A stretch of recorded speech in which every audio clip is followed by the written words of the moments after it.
सभी विपक्षी पार्टियां आज चाह रही हैं कि ईवीएम से चुनाव नहीं कराया जाए, बैलेट पेपर से चुनाव करे जाए। तो इसमें भारतीय जनता पार्टी का ऑब्जेक्शन क्यों है?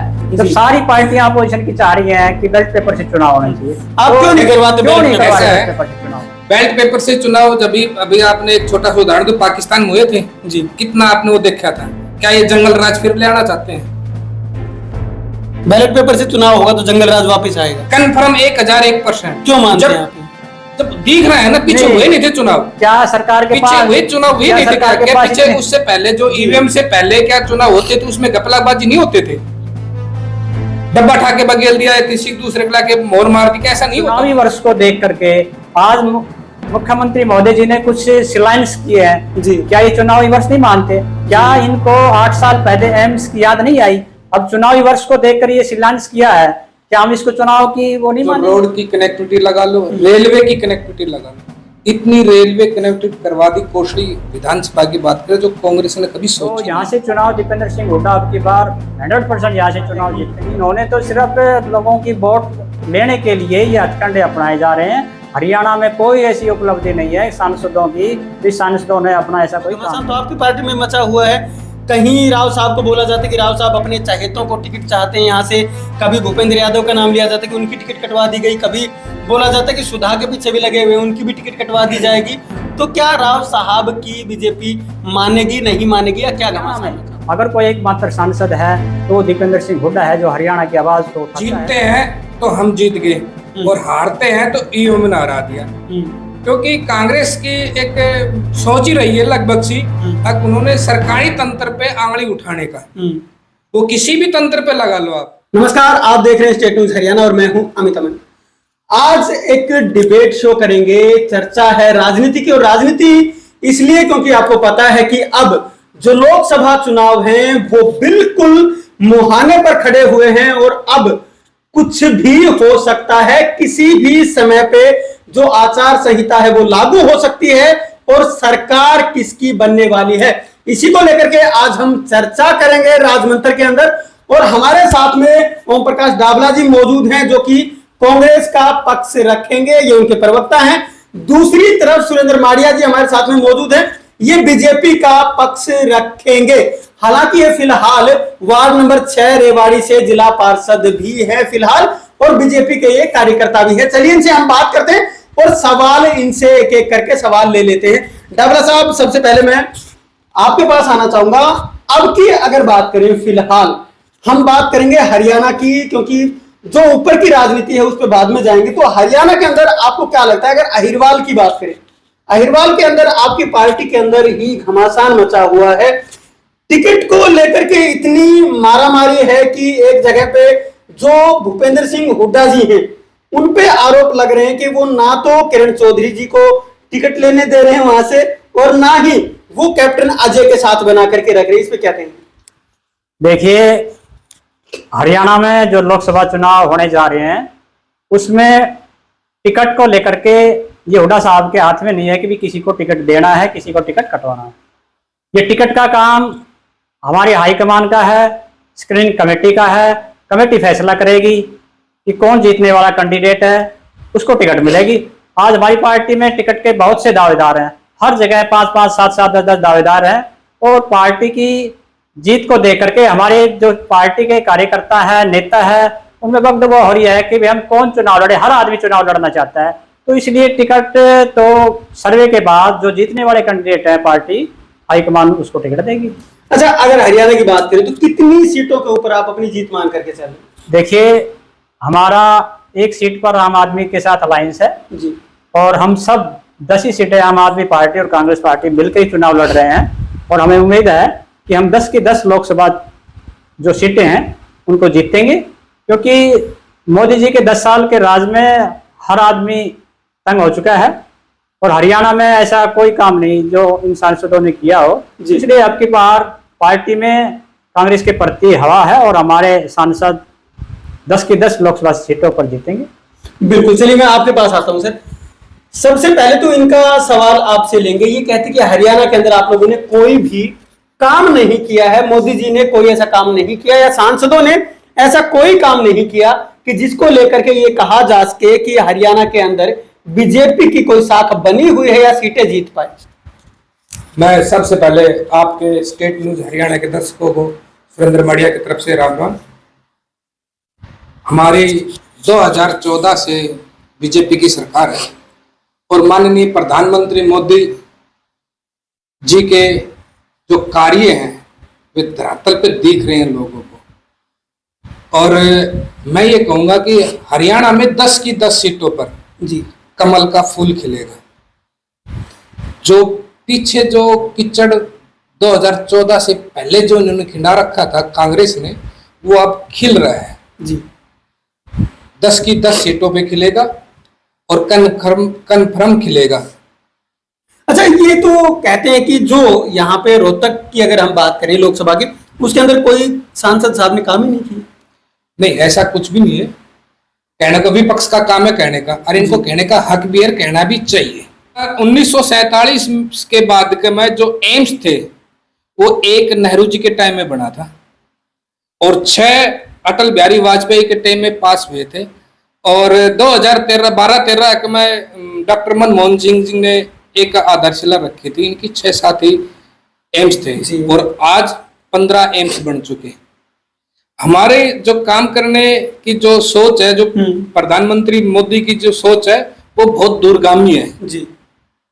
और वो लोगों के धरातल के बीच में भी है। जो प्रधानमंत्री जी जो कहते हैं वे कन्फर्म करते भी हैं, उनकी आधारशिला भी रखते हैं तो उनका उद्घाटन भी वही करते हैं जी। और उसका जो आधारशिला अभी रखी हमारे दक्षिणी हरियाणा से एम्स की, जो कभी किसी ने सपनों में कांग्रेस ने सोचा भी नहीं था, वो दक्षिणी हरियाणा में अभी माजरा में रखे गए हैं 26 प्रधानमंत्री मोदी। बिल्कुल बिल्कुल सर, इनका कहना है कि आपने तो सपने में भी नहीं सोचा था कि ऐसा काम भी हो जाएगा। आप इन पे आरोप लगा रहे कि इन्हें काम नहीं किए और ये कह रहे कि हमने इतने काम कर दिए कि कांग्रेस सोच भी नहीं सकती। मैं बात करता हूँ रोहतक लोकसभा क्षेत्र की भी जी। रोहतक लोकसभा क्षेत्र में सांसद बने हुए अब 5 वर्ष होने वाले हैं जी। सांसद जी का एक काम बताया है कि हमने उस गांव में ये ग्रांट दिला दी जी। या सांसद जी का कोई ऐसा बताया कि सांसद जी ने इतनी ग्रांट दी थी भी ये बिल्डिंग बन के तैयार होगी। सांसद जी ने आज तक हमारे क्षेत्र में कोई ऐसा काम ही नहीं किया है। आप ये करते हैं रोड की बात, अब आप रोड को ले लीजिए, कोसली से जो झज्जर रोड जा रहा है जी। क्या कभी ये झज्जर रोड पर गए हैं? झज्जर रोड पे सड़क नाम की कोई चीज नहीं है, वहां खड्डे नजर आए। आप झज्जर से बहादुरकोट रोड पे चले जाइए, वहां रोड की इतनी दयनीय हालत है कि वहां निकलना दुभर हो रहा है। अब चुनावी वर्ष को देख करके आज मुख्यमंत्री महोदय जी ने कुछ शिलान्यास किए हैं जी। क्या ये चुनावी वर्ष नहीं मानते? क्या इनको 8 साल पहले एम्स की याद नहीं आई? अब चुनावी वर्ष को देखकर ये शिलान्यास किया है, क्या हम इसको चुनाव की वो नहीं मानेंगे जी? ये सिर्फ चुनाव को देख करके ये घोषणाएं कर रहे हैं, बनाने की आधारशिला रख रहे हैं। क्या हम मान लेंगे कि इनका बन के तैयार हो जाएगी, इनकी सरकार आ जाएगी? इन्होंने तो सिर्फ लोगों की वोट लेने के लिए ये हथकंडे अपनाए जा रहे हैं। हरियाणा में कोई ऐसी उपलब्धि नहीं है सांसदों की, सांसदों ने अपना ऐसा कोई काम कर दिया। और हम माननीय मुख्यमंत्री जी की भी कहेंगे कि कोसली क्षेत्र के अंदर ही माननीय मुख्यमंत्री जी 8 साल हो गए, एक बार भी कोसली में यहाँ आने के लिए किसी भी कोई काम के लिए नहीं आए, तो हम यहाँ विकास किस बात का माने? तो आने वाले चुनाव में देख रहे हैं कि जो लोकसभा के सांसद है इनके सभी भगने लग रहे हैं, कोई टिकट लेने के लिए तैयार नहीं है। और अगली बार इनके बदलने जा रहे हैं कि उनके सांसदों ने काम तो किया नहीं। अरविंद शर्मा यहाँ से सीट छोड़ने के लिए कहते किसी सांसद को ले आने के लिए तैयारी है।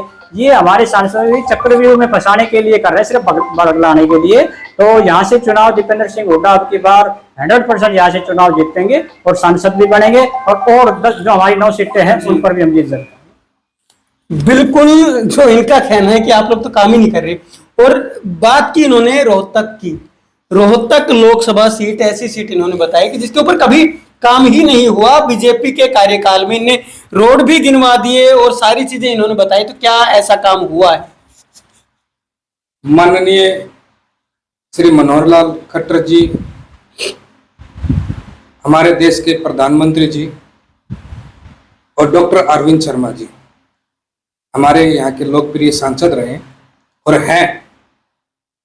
उन्होंने अगर बात करें तो जो रोड की कनेक्टिविटी लगा लो, रेलवे की कनेक्टिविटी लगा लो, इतनी रेलवे कनेक्टिविटी करवा दी कोसली विधानसभा की बात करें जो कांग्रेस ने कभी सोची नहीं थी, कभी उन्होंने उसकी तरफ ध्यान ही नहीं दिया था कांग्रेस राज में। अगर विकास कौशल विधानसभा की विकास की भी बात करें, लगभग 1500 करोड़ रुपए के केंद्र और राज्य सरकार के काम हो चुके हैं, धरातल पे हैं, दिख रहे हैं लोगों को। और विपक्ष का काम है कहने का, उनका कहने का हक है, कहना भी चाहिए। बस स्टैंड देख लो, नर्सिंग कॉलेज देख लो, जो इन्होंने आधारशिला, जो इन्होंने रीजनल सेंटर दिया था उनके टाइम में कह रहे थे, तो उनके जो बिल्डिंग के पैसे और जो पैसे थे वो बीजेपी राज में तो हुए हैं। टोटल बीजेपी राज में तो पैसे लगे हैं, लगभग 20-25 करोड़ रुपए का भी जो बजट अलॉट हुआ है, काम भी चल रहे हैं। और हम बात करें अभी 26 तारीख को माननीय प्रधानमंत्री जी ने जो अभी रेलवे के कौशली के इनके जो काम के उद्घाटन करे हैं वो चल रहे हैं। एक फेज का हुआ, दूसरा फेज का भी चल रहा है, वो भी काम शुरू होगा जी। उसमें रोहतक विधानसभा के लगा लो, लोकसभा के अपने रोहतक से जो कनेक्टिविटी जो ट्रेनिंग की हो रही है, वो कभी इन्होंने कभी सोची नहीं थी। अच्छा, कांग्रेस का एक आरोप रहता है आप लोगों के ऊपर, कांग्रेस कहती है कि मोदी जी ने सब कुछ बेच दिया, रेल बेच दी, ये बेच दिया, वो बेच दिया, मतलब हर चीज बेच दी। देखो, कहने के तो कुछ भी कह सकते हैं, बेचना ऐसा कोई चीज हिंदुस्तान में कोई चीज नहीं बिकी आज तक और कोई खरीद भी नहीं सकता जी। उसके डेवलपमेंट के लिए कुछ काम करे जाते हैं, जो आने वाली सुविधा जो मिल सके उस डेवलपमेंट के किए जाते हैं, और तो बेचा कुछ भी नहीं है। और इनका कहने का काम है कहेंगे जी, इनका कहने का कहना चाहिए इन लोगों को। आपसे एक सवाल और है, अगर दक्षिणी हरियाणा की राजनीति की बात करें तो जैसे इनकी पार्टी में घमासान मचा हुआ, घमासान तो आपकी पार्टी में मचा हुआ है। कहीं राव साहब को बोला जाता है कि राव साहब अपने चहेतों को टिकट चाहते हैं यहाँ से, कभी भूपेंद्र यादव का नाम लिया जाता है कि उनकी टिकट कटवा दी गई, कभी बोला जाता है कि सुधा के पीछे भी लगे हुए उनकी भी टिकट कटवा दी जाएगी। तो क्या राव साहब की बीजेपी मानेगी, नहीं मानेगी, या क्या घमासान मचा हुआ? देखिए, राव साहब भारतीय जनता पार्टी के वरिष्ठ नेता हैं और उनका एक अपना अलग से लोगों में विश्वास है, जनाधार है। रही बात टिकट की, टिकट कोई किसी की नहीं कटवा सकता, ये केंद्रीय नेतृत्व का फैसला होता है जी, किसको कमल का फूल दिया जाए। और जिसको कमल का फूल दिया जाता है वही पार्टी का कैंडिडेट होता है। यहाँ पे ना तो कोई किसी की टिकट कटवा सकता और ना किसी को दिला सकता है।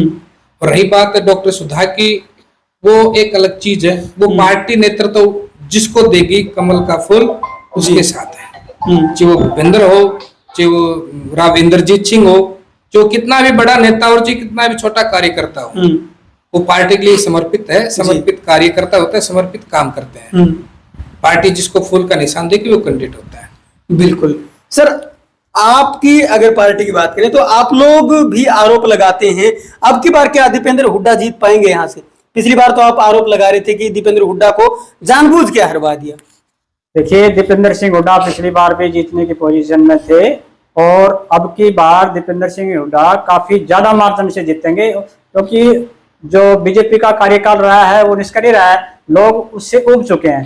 और जो कांग्रेस पार्टी के कार्यकर्ता था वो बड़ी मेहनत के साथ अब मेहनत कर रहे हैं कि कोई कसर न रह जाए, इसलिए हर बूथ पर हमारी कमेटियां बनने जा रही है, सारे काम तैयार है। और आज दीपेंद्र सिंह हुड्डा को जो चौरम है, जो लोकसभा के अंदर क्षेत्र की आवाज उठाता है, राज्यसभा के अंदर उठाता है, जो लोकसभा के अंदर रहा है, तो लोगों को पता लग गया कि हरियाणा में अगर कोई एकमात्र सांसद है तो दीपेंद्र सिंह हुड्डा है, जो हरियाणा की आवाज को उठाता है। तो इसलिए हरियाणा की जनता भी समझ गई और कोसली की जनता, रोहतक की जनता अब उसको समझ में आ रहा है कि हमने गलती की है।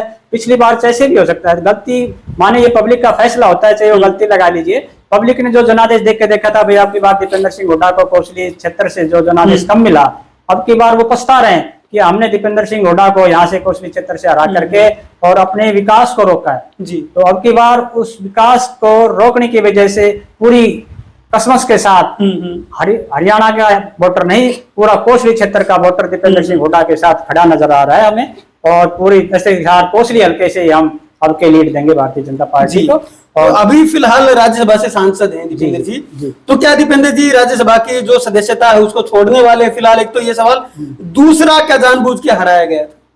देखिए, कोसली क्षेत्र से तो हम नहीं मानते जानबूझ के हराया है, कोसली क्षेत्र से पब्लिक ने उनके खिलाफ जनादेश दिया, हम मानते हैं। लेकिन जब हम एंड टाइम पे जब कोसली क्षेत्र ने हरा भी दिया, उसके बावजूद जो वोटों की गिनती हो रही है, तो ये जो बैलेट पेपर वगैरह है इसमें 3 बजे तक वोटिंग चली आखिरी समय तक। तो हम क्या लगा सकते हैं कि 3 बजे तक क्यों सभी रिजल्ट आउट हो गए? रात को 3 बजे रिजल्ट आउट करने का क्या मकसद है? इसमें कुछ ना कुछ दाल में काला था, इसलिए हम मानते हैं कि 8-7 हजार वोटों से हरा है, तो इसमें कुछ ना कुछ है। अच्छा, कांग्रेस पार्टी कभी से ही 2014 के चुनाव से बाद जब भी कोई चुनाव हुआ तो कांग्रेस पार्टी का यही आरोप रहा है कि ईवीएम में गड़बड़ है या ईवीएम के चलते उन्होंने अपनी जो सरकारें हैं वो गंवाई है। तो क्या आप भी मानते हैं इस चीज को कि ईवीएम के चलते ही ये हुआ है सब कुछ? ईवीएम शक पैदा कर रही है। कई प्रदेशों के अंदर ईवीएम मशीनें बाहर गाड़ियों में मिली है, कहीं खेतों में मिली है, तो इससे हम आइडिया लगाते हैं कि कुछ ना कुछ ईवीएम या तो बदली गई है, कुछ ना कुछ है। ये पब्लिक कह रही है, हम नहीं कह रहे जी। तो पब्लिक का बयान आ रहा है कि ईवीएम हमें यहाँ मिली, तो इससे शक पैदा होता है कुछ ना कुछ ईवीएम में कुछ ना कुछ तो करते ही होंगे कहीं ना कहीं जी। तो बगैर कहीं आग बगैर धुआं उठता नहीं है, कहीं ना कहीं कुछ पब्लिक को लगता होगा, जब भी पब्लिक कह रही है कुछ ना कुछ गड़बड़। मतलब आपके जो चुनाव हुए ईवीएम से जीतते हैं? नहीं, ये विपक्ष का काम है और उसने कहना चाहिए जीतते हैं तो हम जीत गए और हारते हैं तो ईवीएम ने हरा दिया। क्योंकि कांग्रेस की एक सोच ही रही है लगभग सी, अब उन्होंने सरकारी तंत्र पे आंगली उठाने का, वो किसी भी तंत्र पे लगा लो आप जी, चाहे जुडिशियल पे लगा लो, चाहे चुनाव पे लगा लो, या फिर किसी दूसरे तंत्र पे लगा लो, वो आंगली उठाते हैं क्योंकि उनको ऊपर विश्वास नहीं रखते जी। जब ये जीत रहे हैं तो हम जीत गए और हार रहे तो ईवीएम को हरा रहे जी, ईवीएम के थ्रू हार रहे हैं। मतलब कहने ये चाह रहे हैं कि जहां पे कांग्रेस जीत जाती है वहां पे ईवीएम का कोई सवाल रहता नहीं, सवाल नहीं रहता।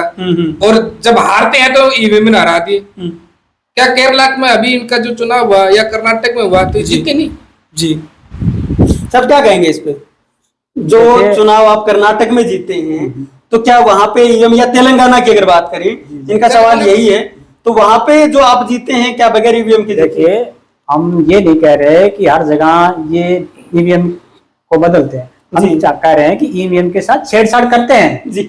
मतलब कहने का मकसद ये है ईवीएम के साथ जहाँ पे आपकी सरकार बनती है वहां पे छेड़छाड़ नहीं, अपनी स्थिति को देख करके जहाँ जागरूकता हो जाती है, कहीं ना कहीं फिर भी 19-20 करके कहीं ना कहीं गड़बड़ करते रहते हैं। ये तो आम पब्लिक कह रही है, हम नहीं कह रहे ये, और इनके ये सबूत मिले हैं, हम क्या कहें, सबूत मिले हैं, उनके साथ छेड़छाड़ भी हुई है। अब इसमें ये तो जांच का विषय है, ये तो चुनाव आयोग ने देखना है। अच्छा, पीछे चुनाव आयोग ने आप लोगों के सामने रखी थी ये चीज कि ईवीएम आपके सामने है, इसको आप हैक करके दिखाओ, सभी पार्टियों का, तो पार्टियां गई क्यों नहीं? देखिए, कई बार कांग्रेस हमें तो कई एक्सपर्टों से सुना है कि ईवीएम हैक भी हो सकती है, तो ये एक्सपर्ट ही बता सकते हैं, इसके बारे में हमें तो कोई पता नहीं। एक्सपर्ट ही चुनाव, चलो हमारी पार्टी, ये बात छोड़िए, ईवीएम का जिक्र छोड़ दीजिए आप, सभी विपक्षी पार्टियां आज चाह रही हैं कि ईवीएम से चुनाव नहीं कराया जाए, बैलेट पेपर से चुनाव कराया जाए। तो इसमें भारतीय जनता पार्टी का ऑब्जेक्शन क्यों है? जब सारी पार्टियां अपोजिशन की चाह रही हैं कि बैलेट पेपर से चुनाव होना चाहिए, आप क्यों नहीं करवाते बैलेट पेपर से चुनाव? बैलेट पेपर से चुनाव, जब अभी आपने एक छोटा सा उदाहरण तो पाकिस्तान में हुए थे जी, कितना आपने वो देखा था, क्या ये जंगल राज फिर ले आना चाहते हैं? बैलेट पेपर से चुनाव होगा तो जंगल राज वापस आएगा कंफर्म 1001%। क्यों मानते हैं आप? जब दिख रहा है ना, पीछे हुए नहीं थे चुनाव, क्या सरकार के पीछे हुए चुनाव हुए नहीं थे क्या? पीछे उससे पहले जो ईवीएम से पहले क्या चुनाव होते थे, उसमें गपलाबाजी नहीं होते थे, डब्बा उठा के बगेल दिया, किसी दूसरे को लाके मोहर मार दी, ऐसा नहीं होता था। परंतु आज जब चीज ऊपर बहुत आगे जा चुकी है जी, मतलब आप लोगों को क्या डर है अगर ईवीएम के बगैर चुनाव? कुछ भी नहीं है, जब चीज आगे जा चुकी है, देश कितनी लंबी सोच रहा है, आप पीछे की तरफ क्यों जा रहे हो? 20 साल 30 साल पीछे क्यों जा रहे हो? आप आगे जाने की सोचो ना जी। अब 25 साल पीछे की क्यों सोच रहे हो? अब वही वापिस आके वही 25 साल पीछे लाके हम आपको बैठाएंगे, आप आगे की सोचो ना। आज मीडिया का जमाना आ गया, मीडिया का जमाना आ गया, या इलेक्ट्रिक चीज आ गई, आप उनकी तरफ देखो ना। ये तो देख इनका कहने, ये आपको कहने कि आप तो पीछे के जमाने में जा रहे हैं, पीछे मतलब कि आप बैकवर्ड चल रहे हैं, एडवांस चलने की। मैं भाई को बताना चाहता हूँ कि आप विदेशों की बात कर लीजिए, विदेशों ने भी एक्सपेरिमेंट करके देख लिया कि पहले ईवीएम से करा के देखिए, आज विदेशों में भी दोबारा बैलेट पेपरों से चुनाव होने लगे हैं। तो ये शक पैदा करते हैं, इसलिए हम चाहते हैं कि चुनाव आयोग से हमारी सभी दलों की मांग है, आप एक बार ईवीएम से की जगह बैलेट पेपर से एक बार चुनाव करा कर देख लीजिए। 2009 में आपका चुनाव पानी का पानी हो जाएगा। 2009 में आपकी सरकार थी, कांग्रेस की सरकार थी, और चुनाव ईवीएम से हुए थे, तो उस टाइम पे क्या ये नहीं सोचा गया था कि ईवीएम को हटा करके बैलेट पेपर से चुनाव करवा दें? देखिए, जिस टाइम तक निष्पक्ष चुनाव होते रहे हैं, चुनाव आयोग सख्त रहे हैं, चुनाव आयोग अपनी सख्ती से निष्पक्ष चुनाव कराएंगे तो इसमें कोई ईवीएम गड़बड़ नहीं हो पाएगी। जब सख्ती से लेंगे, लोग इनकी सरकार है, आप देख लेते हो आज इनका जुडिशियल पे भी कब्जा होने जा रहा है। आप जो हम सुप्रीम कोर्ट के 3 जज आने के कह रहे हैं कि सब कुछ देश में सब कुछ सही नहीं चल रहा जी, तो हम कैसे मान ले? मतलब देश को कब्जे में कर लिया, बेच दिया। बीजेपी ने सब कुछ अपने देश कब्जा करने की इनकी वो है। अगर सही निष्पक्ष चुनाव करना चाहते हैं तो एक बार अपोजिशन की बात मान ले, एक बार करा के देख ले। इनको दूध का दूध और पानी का पानी पता लग जाएगा। अब की बार ही करा के देख ले, ईवीएम से की जगह बैलेट पेपर से चुनाव करा लेती। ये इनका कहना है कि जुडिशरी भी आपके कब्जे में है, सारी चीजें आपके कब्जे में आ चुकी हैं और आप मतलब इनके कहने से तो आप देश को बर्बाद कर रहे हैं फिलहाल। देखिए, इनका तो कहने को तो क्या है, कुछ भी कह सकते हैं। भाई बर्बाद क्या करे, देश आज कहाँ बैठा है? आज पूरा वर्ल्ड भारत को सलाम करता है। आज कहाँ है? 2014 से पहले कहाँ था और आज कहाँ है जी? आज देश की इकोनॉमी अगर बात करें तो वर्ल्ड की 5 टॉपों में है और जीडीपी 8 पॉइंट चल रही थी, जो तिमाही की जब आई है उसकी 8 पॉइंट कुछ आई है। आज देश कहाँ तरक्की कर रहा है? बहुत हमारे आदरणीय प्रधानमंत्री मोदी जी बहुत दूरगामी सोच के हैं, बहुत दूर की सोच रहे हैं और उनमें बहुत कुछ छिपी हुई चीज है, बहुत कुछ छिपी हुई चीज है। और जब आगे देश बढ़ता है तो ये पीछे के मुद्दे छोड़ने पड़ते हैं। ईवीएम पे अगर हमारे डावड़ा जी कह रहे हैं 2019 में चुनाव नहीं कराए थे, जब तो इनकी सरकार थी, इन्हें जब भी करवा लेते, क्यों नहीं करवाए? जब तो इनकी सरकार थी, जब ये जीते, जब तो हम ठीक थे। ये तो जनता जनार्दन का आशीर्वाद है, आदरणीय प्रधानमंत्री जी मोदी के ऊपर विश्वास है लोगों का, लोग वोट दे रहे हैं, उनका विश्वास, उनके विश्वास पे प्रधानमंत्री मोदी जी। अच्छा, आपकी बार कितनी सीटें मान के चल रहे हैं अगर ओवरऑल की बात करें? अगर हम हरियाणा की बात करें तो हरियाणा में 10 के 10 फूल खिलेंगे, कन्फर्म खिलेंगे। और आपको एक और चीज बता दो, 2014 में 41,000 वोटों से यहाँ से फूल का निशान जीत के निकला था।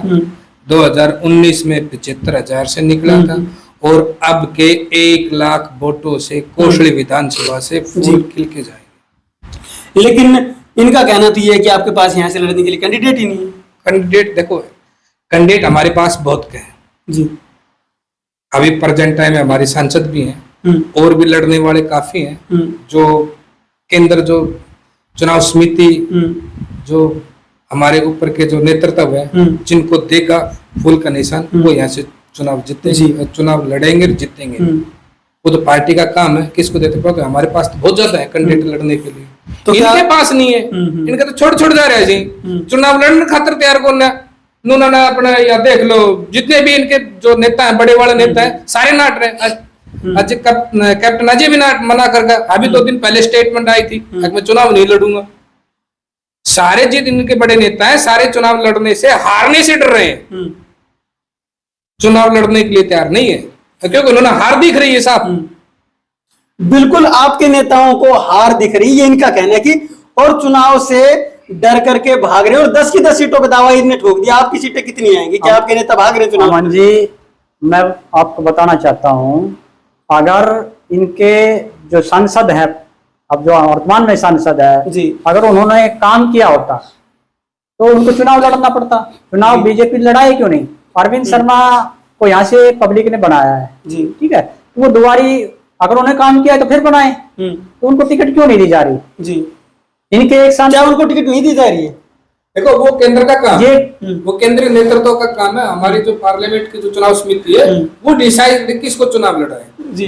लेकिन इनको तो पहले से पता है कि आपको उनको टिकट दी नहीं जाएगी। हाँ, हमें पता है कि उनका काम नहीं क्या हमारे जो देखो, हमारे इनका एक अलग से सिस्टम है कांग्रेस का। हमारे तो चुनाव समिति हरियाणा की बनी हुई है, केंद्र की भी है। चुनाव समिति हरियाणा अपने नाम दे चुकी है, ठीक है, कि वहां से फाइनल होकर जिनका नाम आएगा वो कैंडिडेट होगा। चाहे वो कोई भी कैंडिडेट, मैं भी हो सकता हूँ, चाहे पार्टी का छोटा छोटा कार्यकर्ता भी हो सकता है, वो भी जीतेगा। मतलब मोदी के नाम पे जीतना है।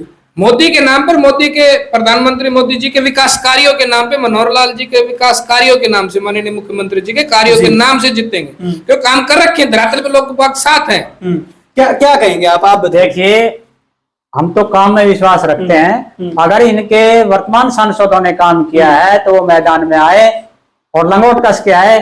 कांग्रेस पार्टी के मजबूत, यही बात तो 2 दिन पहले अरविंद शर्मा जी बोल रहे हैं कि अगर दीपेंद्र हुड्डा के अंदर दम है तो मैदान में आए तो 2 हाथ करे। देखिए, दीपेंद्र सिंह हुड्डा पहले दिन से ही मैदान में है और रहेंगे। दीपेंद्र सिंह हुड्डा मैदान में है, वो अपनी सीट बचाएं, क्योंकि उनको उनके जो ऊपर हाईकमान है वही सीट दे देना चाहता है। कि आज जिन्होंने अंदरूनी सर्वे कराया होगा, चाहे कैसे भी हो, आज अरविंद शर्मा बहुत पीछे जा चुके हैं दीपेंद्र सिंह हुड्डा के मुकाबले में। इसलिए वो तलाश में है कि कांग्रेस का कोई महारथी आ जाए या दूसरी पार्टी का कोई महारथी आ जाए, कोई फिल्म स्टार आ जाए, कोई महाराज आ जाए, तो ऐसे आदमियों को टोरे हैं उनके नाम से।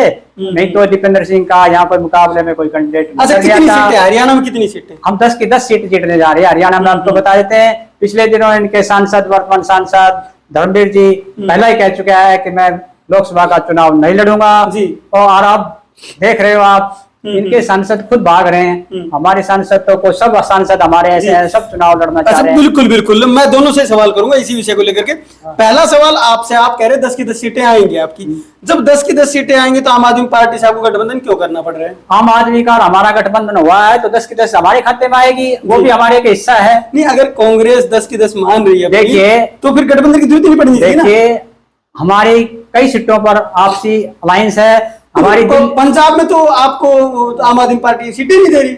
आम आदमी पार्टी ने पंजाब का, ठीक है, उनका पंजाब में अपना है, हम पंजाब में भाई भाई मिलकर लड़ेंगे। आप नहीं मानते पंजाब में आपका कुछ है? नहीं, पंजाब में हमारा है, इसलिए लड़ रहे हैं हम बड़ी ताकत के साथ। वहाँ आप आपस में लड़ेंगे, आपस में भाई भाई मिलकर लड़ेंगे। जिसका मिलके नहीं, वो तो आप आपस में लड़ेंगे ना, सब अपने अलग अलग, जो अपना लड़ेगा हम अपना लड़ेंगे आपसे। और आम आदमी पार्टी का हमारा दिल्ली में समझौता है 3-4 में, वहाँ हम मिलकर चुनाव लड़ेंगे। हरियाणा में आपको नहीं लगता कि कांग्रेस कमजोर हो रही है? अगर आप वहां पे आम आदमी पार्टी आपको सीट दे नहीं रही कोई भी, दिल्ली में भी आप उनको सीट पकड़ा रहे हैं, हरियाणा में भी आप उनको सीट पकड़ा रहे हैं। जहाँ भारतीय जनता पार्टी को हरा सकते हैं वहाँ हम हराएंगे। अकेले अपने दम पर हरा सकते हैं, वहाँ अपने दम पर हराएंगे। पंजाब में नहीं हरा सकते आप भाजपा को? नहीं, हम पहले स्थिति में आम आदमी पार्टी भी जीतने की स्थिति में है, कांग्रेस भी जीतने। वहाँ भारतीय जनता पार्टी तो कोई नजर ही नहीं आ रही। भारतीय जनता पार्टी पंजाब में, दिल्ली में कहीं नजर ही नहीं आ रही, तो वहाँ कोई बात नहीं।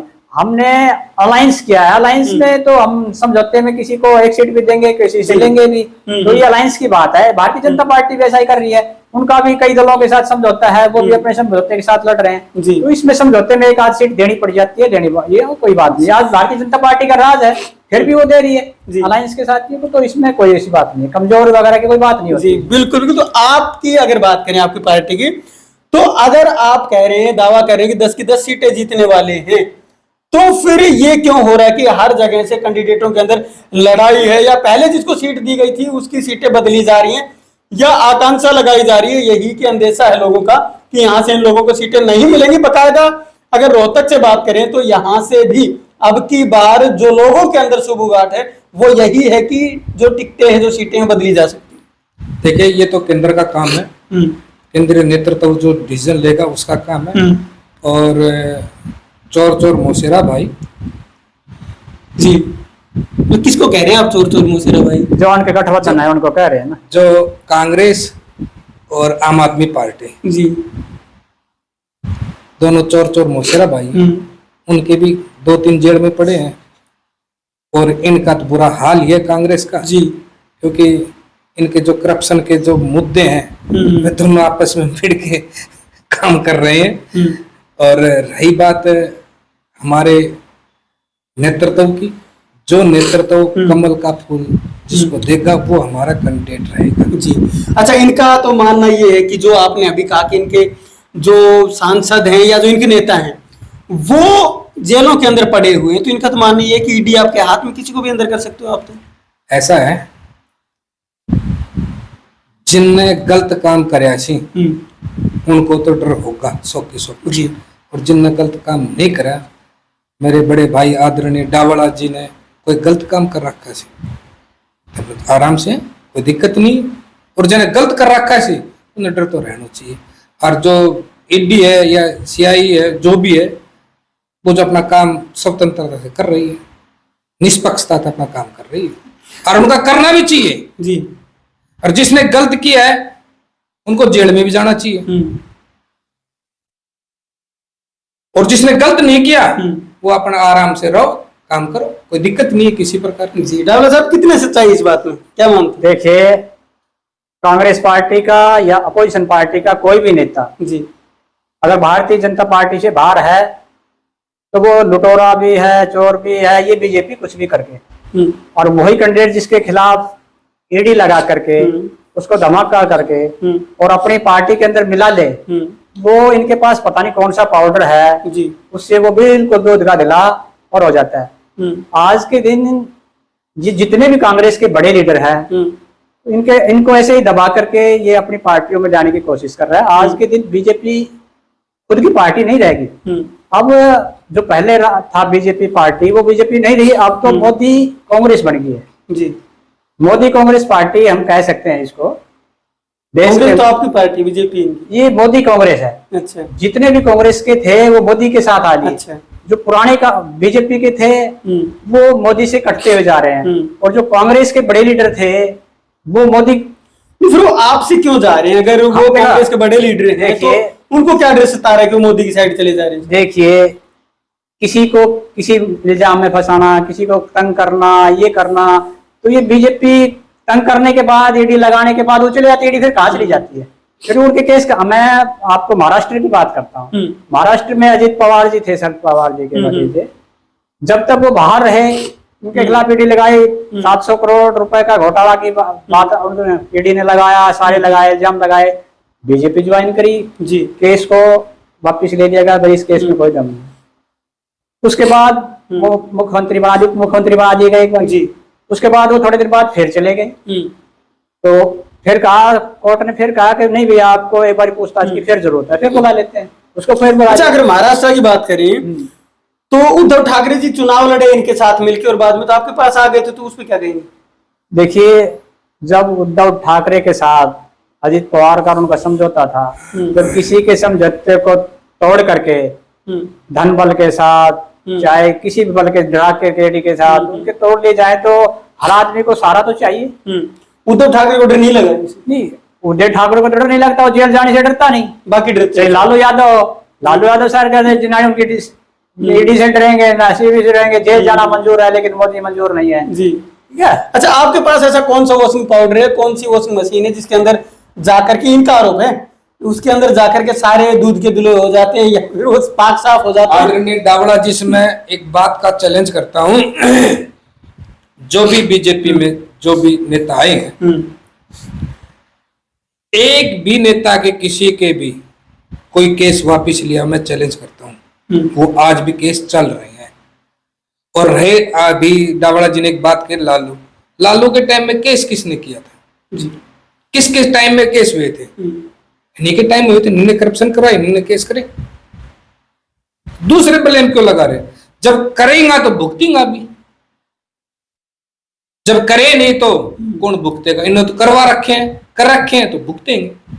अभी पीछे सिक्योरिटी छापा मारा, 700 करोड़ रुपए, 355 करोड़ रुपए निकले, वो इन्हीं के तो थे। अभी जो छापा पड़ा ईडी का, तो 55 करोड़ रुपए निकले थे जी। इनको डर है कि ये पैसे जो इन्हें छुपा रखे हैं, और मैं तो ये बात कहता हूं, अब करने चाहिए, ईडी ने जो अपनी कार्रवाई करनी चाहिए, जो काला धन इन लोगों ने छपा रखा है वो निकलना चाहिए। जनता जनार्दन के पैसे हैं, वो विकास कार्य में काम होना चाहिए जी। जब डावड़ा जी, जब आपने डर ही गोना तो आप डरो मत ना, जब आपने गलत काम ना करा खुद से तो वो क्यों दिक्कत? कोई दिक्कत ही नहीं। जी, आप एक बात बताइए, मोदी जी कहते थे कि मैं काला धन वापस लाऊंगा, क्या साथी बता पाएंगे कि कितना काला धन मोदी जी वापस ले आए? नोटबंदी। मैं एक बात डावड़ा जी बताता हूँ आपको, प्रधानमंत्री मोदी जी ने कभी भी ये बात नहीं कही, 15 लाख रुपए वाले जो डावड़ा जी कह रहे हैं, कहीं पे भी कोई भी, पूरी देश की जनता जानती है, नहीं कही, कहीं पे भी कोई भी अगर स्टेटमेंट निकाल दो, कहीं पे भी नहीं कही। जो ये पैसे निकले, काला धन तो निकल रहा है जी, छुपाया बैठा है जी, इन्हीं के टाइम के पाड़े वेत हुए निकलना लग रहा है जी। और इबित के और निकलेगा, इबित दबे बैठे से गणाई। जी डॉक्टर साहब क्या कहेंगे? मैं ये कहना चाहता हूँ, जब मोदी जी ने ये नोटबंदी की उसके बाद ये कहते थे कि भी कांग्रेस वालों के पास काफी काला धन है। तो ये सफेद धन कैसे हो गया? क्या बीजेपी वालों ने सारे पैसे ले लिए? जब जितने पैसे आए गए कह रहे सारे पैसे वापस आ दिए, तो काला धन रह कहाँ गया?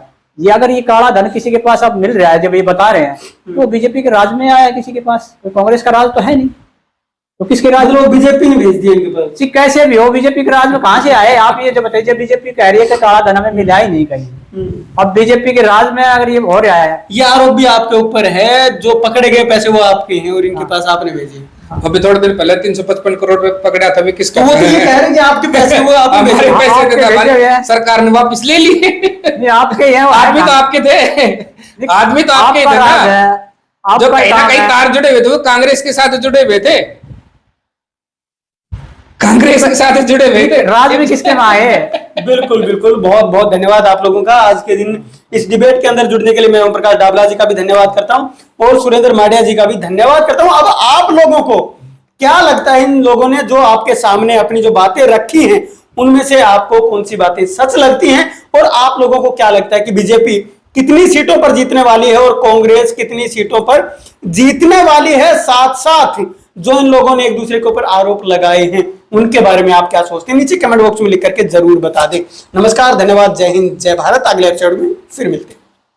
नीट, आईआईटी और जेईई में सिलेक्शन गारंटी के साथ, नहीं तो फीस वापस। हम बात नहीं काम करते हैं, ये हम नहीं हमारा रिजल्ट बोलता है। आपके कोसली इलाके का बेहतरीन इंस्टीट्यूट SBI बैंक के पास मेडिजी ने अपना स्कूल नर्सरी से 12वीं कक्षा तक लुखी गांव में शुरू कर दिया है। अब छोटे बच्चे भी अच्छी शिक्षा से वंचित नहीं रहेंगे।